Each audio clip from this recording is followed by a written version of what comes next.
Hello everyone, मेरा नाम है Sonal. Welcome to my channel. हमारी फ्रैक्शन की सीरीज चल रही थी जिसमें मैं ऑलरेडी 2 पार्ट कवर कर चुकी हूँ फ्रैक्शन के। अगर वो आपने नहीं देखे हैं तो आई बटन पे क्लिक करके आप देख सकते हैं। ठीक है। अब उसके बाद आज हम बात करेंगे fraction in multiplication and division. ठीक है। तो हर एक ऑपरेशन के हमारे अपने खुद के रूल होते हैं, तो इनके भी रूल मैं आपको स्पेसिफाई कर देती हूँ। तो जो फर्स्ट रूल है मेरा, तो पहले रूल्स लिख लेते हैं। रूल्स, फर्स्ट रूल है मेरा कि न्यूमरेटर न्यूमरेटर के साथ ही मल्टीप्लाई होगा। मैंने एक न्यूमरेटर को n1 और दूसरे न्यूमरेटर को n2 ले लिया। ठीक है, तो न्यूमरेटर न्यूमरेटर के साथ ही मल्टीप्लाई होगा। सिमिलरली डिनोमिनेटर डिनोमिनेटर के साथ ही मल्टीप्लाई होगा। न्यूमरेटर न्यूमरेटर के साथ क्या होगा? मल्टीप्लाई होगा। और डिनोमिनेटर डिनोमिनेटर के साथ ही क्या होगा? मल्टीप्लाई होगा। ठीक है। अगर इसमें थर्ड रूल क्या कहता है? थर्ड रूल है कि अगर मेरे पास न्यूमरेटर और डिनोमिनेटर ऐसे नंबर हैं जो एक ही टेबल में आ रहे हैं। क्या बोला मैंने? न्यूमरेटर डिनोमिनेटर ऐसे नंबर हैं जो एक ही टेबल में आ रहे हो, तो वो जो कैंसिलेशन होता है नंबर्स का, वो न्यूमरेटर और डिनोमिनेटर में ही होता है। क्या होता है? क्या बोला मैंने? अगर मेरे पास न्यूमरेटर और डिनोमिनेटर दोनों एक ही टेबल में आते हैं तो जो वो कैंसिलेशन होता है वो क्या होता है? न्यूमरेटर डिनोमिनेटर के बीच में ही होता है। कभी भी कैंसिलेशन न्यूमरेटर और न्यूमरेटर के बीच में नहीं होता है, या डिनोमिनेटर और डिनोमिनेटर के बीच में नहीं होता है। किसके बीच में होता है? न्यूमरेटर और डिनोमिनेटर के बीच में होता है। आइए कुछ क्वेश्चंस करते हैं और आपको समझ में आएगा कि हम कोशिश करते हैं और क्वेश्चंस के द्वारा समझते हैं कि ये कैसे सॉल्व करते हैं।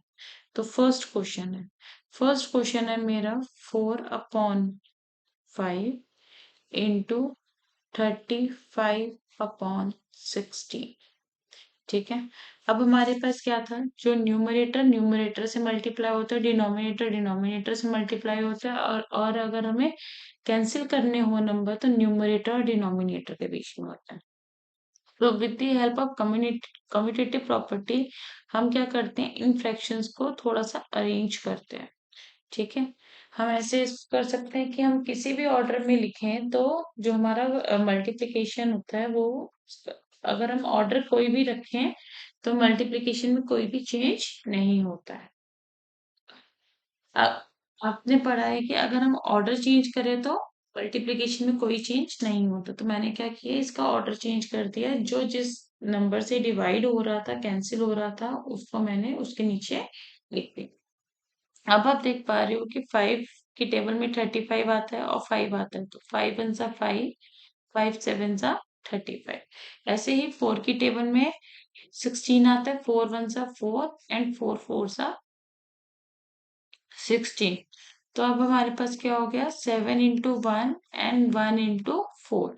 तो अब मेरा आंसर क्या हो जाएगा? न्यूमरेटर न्यूमरेटर के साथ तो 7 आ गया, डिनोमिनेटर डिनोमिनेटर के साथ तो 4 आ गया।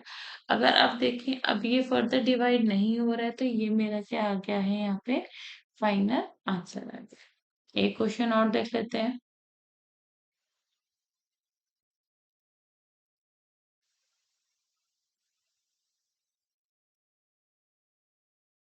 सेकंड क्वेश्चन हम देखते हैं। 3/5 इंटू 25/27। ठीक है। अगर अब हम इसको सॉल्व करना चाहेंगे तो क्या होगा? 3/27 एंड 25/5 हम इसको ऐसे अरेंज कर सकते हैं। तो नाउ अब आप देख रहे हो कि 3 और 27 एक ही टेबल में आता है, तो 3 वन जा 3, 3 नाइन जा 27, 5 वन जा 5, 5 वन जा 5, 5 5 जा 25। तो अब हमारे पास क्या आ गया है? 1 इंटू 5 एंड 9 इंटू 1।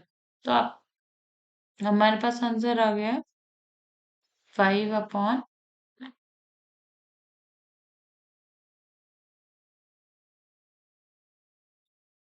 ठीक है जी।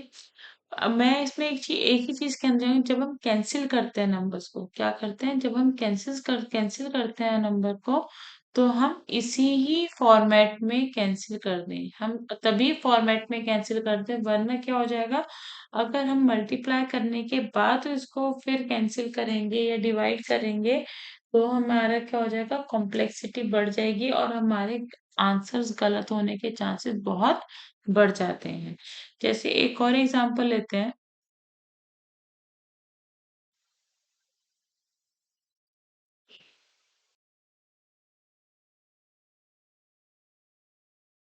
अब हम थर्ड क्वेश्चन देखते हैं।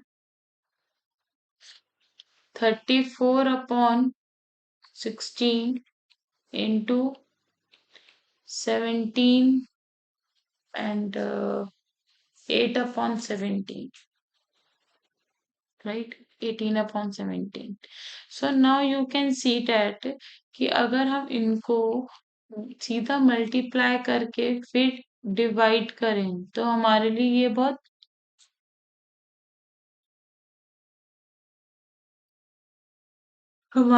ये बहुत क्या हो जाता है, मुश्किल हो जाता है। ठीक है, अगर मैं कैलकुलेट करूं इनको, तो मेरा आंसर आता है 34 को जब मैं 18 से मल्टीप्लाई करूंगी, तो मेरे पास आंसर आया 612। और अगर मैं इसको मल्टीप्लाई करूंगी, 16 इंटू 17 करूंगी, तो मेरे पास आएगा 272। ठीक है, अब आप देख रहे हो कि दोनों को कैंसिलेशन करना कितना मुश्किल हो गया, दोनों को डिवाइड करना कितना मुश्किल हो गया। तो इसी के लिए मैं आपको प्रिस्क्राइब करती हूँ कि आप जितना छोटा नंबर होगा उसको डिवाइड करना हमारे लिए ज्यादा आसान होगा। जैसे 17 1 17, 17 2 34, यहाँ पर आ गया हमारे पास 16 और 18 टू की टेबल में आते, तो ये आ गया 8 और ये आ गया 9। और अगर हम देखें 2 और 8 भी आ गए हैं, तो 2 1 2, 2 4 8, तो हमारे पास आंसर आ गया 9/4। अगर इस तरीके से हम सॉल्व करेंगे, तो हमारा आंसर बहुत आसानी से और बहुत जल्दी तरीके से आ जाएगा।